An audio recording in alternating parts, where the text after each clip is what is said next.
Assalamualaikum warahmatullahi wabarakatuh. Perkenalkan, nama saya Muhammad Ilham Bayhaqi, mahasiswa Universitas Negeri Jakarta, Fakultas Ekonomi, Prodi Pendidikan Bisnis dengan NIM 17076230069. Di sini saya akan menjelaskan tentang profil perusahaan, terus ada laporan keuangan serta analisis SWOT terhadap PT 3 Pilar Sejahtera Food. Sebelum itu, simak video selepas ini.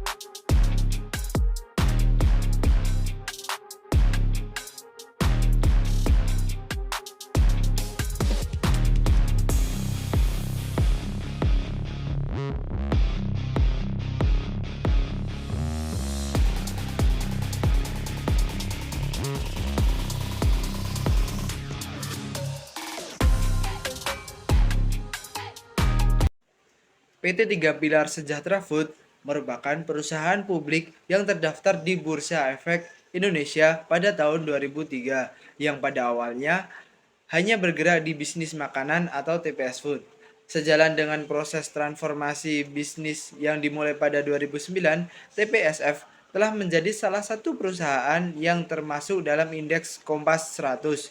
Pada 2011, TPSF menjadi salah satu perusahaan yang termasuk dalam daftar a list of the top 40 best performing listed company dari majalah Forbes Indonesia pada 2012 TPSF mendapatkan penghargaan Indonesia Best Corporate Transformation dari majalah SWA. Selain itu, TPSF juga dianugerahi penghargaan ASEAN's Best Companies 2014 kategori Best Small Cap dari Finance Asia dan termasuk dalam daftar 20 Rising Global Stars dari Forbes Indonesia pada 2014. PT 3 Pilar Sejahtera Food hadir dalam industri makanan dengan kesadaran bahwa industri ini harus dihadapi dengan inovasi dan penciptaan produk yang berkualitas serta berdaya saing tinggi. Dalam upaya mengukuhkan keberadaan perusahaan memposisikan diri untuk menjadi perusahaan pengelola pangan dengan teknologi modern, diiringi dengan komitmen yang kuat dan inovasi yang dijalankan secara berkelanjutan. Kontribusi perusahaan terhadap perolehan industri akan semakin meningkat. Perusahaan juga tetap fokus pada pertumbuhan bisnis dan meningkatkan corporate image yang lebih baik di mata seluruh pemangku kepentingan. Perusahaan juga mengarah agar perusahaan selalu berupaya memperkuat positioning setiap produk dan melakukan diferensiasi melalui strategi quality dan strategi value. Strategi quality adalah memberikan produk-produk dengan kualitas yang lebih dibanding produk kompetitor sehingga menghasilkan kepuasan dan loyalitas dari pelanggan. Sedangkan strategi value yaitu dengan memberikan nilai yang lebih bagi customer baik melalui fungsional yang lebih banyak, layanan yang lebih baik maupun dengan mempertahankan harga yang terjangkau untuk produk-produk yang dijual. Perusahaan berkomitmen untuk menghasilkan produk bermutu tinggi yang senantiasa perusahaan lakukan dengan sepenuh hati. Setiap langkah menjadi rekam jejak sejarah perusahaan yang membingkai komitmen perusahaan dalam menghadirkan produk-produk berkualitas. Kini saatnya bagi perusahaan untuk tetap memantapkan langkah dan menyongsong tantangan yang membentang dengan penuh percaya diri.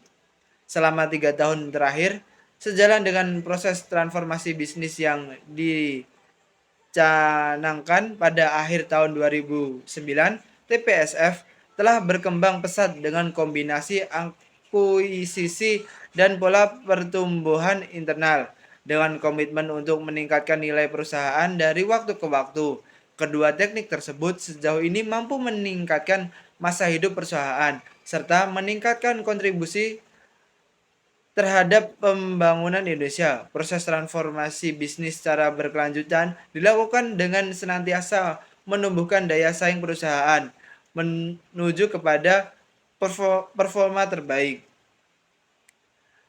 Dengan terus membangun kapabilitas sumber daya manusia, inovasi dan efisiensi di setiap lini kerja dan kepemimpinan yang mempunyai visi kuat, TPSF yakin akan dapat memenuhi komitmen untuk memberikan kepuasan bagi pelanggan, keuntungan bagi investor, dan memberikan manfaat bagi semua pihak yang terlibat dan kepada bangsa dan negara.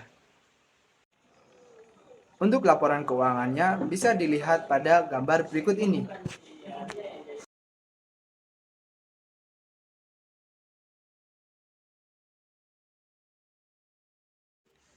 Setelah penjelasan saya tadi, saya telah menemukan analisis SWOT PT 3 Pilar Sejahtera Food.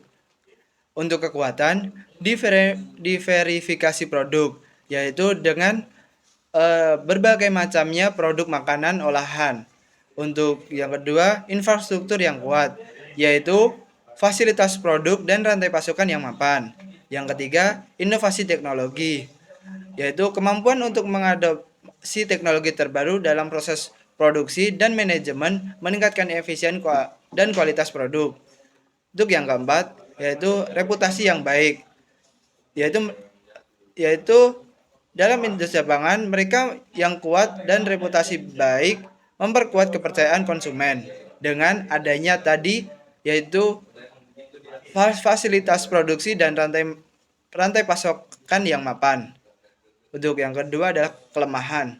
Untuk kelemahannya yaitu ketergantungan pada komoditas tertentu seperti harga beras dan minyak yang dapat menimbulkan risiko terkait perubahan pasar. Yang kedua, pasar terbatas, yaitu bergantung pada pasar lokal dan regional tertentu yang dapat menjadikan kendala untuk ekspansi global yang lebih besar. Untuk peluangnya, yang pertama, peningkatan permintaan pangan. Dengan pertumbuhan populasi dan perubahan gaya hidup, permintaan terhadap produk pangan berkualitas dapat meningkat. Untuk kedua, ekspansi pasar. Peluang untuk memperluas pasar baru, baik di dalam negeri maupun internasional, melalui penetrasi pasar atau akuisisi. Yang ketiga, inovasi produk. Peluang untuk mengembangkan produk baru yang sesuai dengan tren pasar dan kebutuhan konsumen yang berkembang. Yang terakhir adalah ancaman. Yang pertama, pesaing yang ketat. Yang kedua, perubahan regulasi. Yang ketiga, volatilitas harga komoditas. PT 3 Pilar Sejahtera Food memiliki banyak kekuatan, termasuk portofolio produk yang kuat dan infrastruktur yang mapan. Namun, ketergantungan pada komoditas tertentu dan pasar terbatas bisa menjadi titik lemah. Peluang untuk ekspansi pasar dan inovasi produk tetap ada, meskipun pesaing yang ketat dan volatilitas harga komoditas merupakan ancaman yang harus dihadapi. Jika perusahaan mempertimbangkan investasi, penting untuk memahami bagaimana perusahaan mengelola kelemahan dan ancaman tersebut sambil memanfaatkan kekuatan dan peluang yang ada. Terima kasih.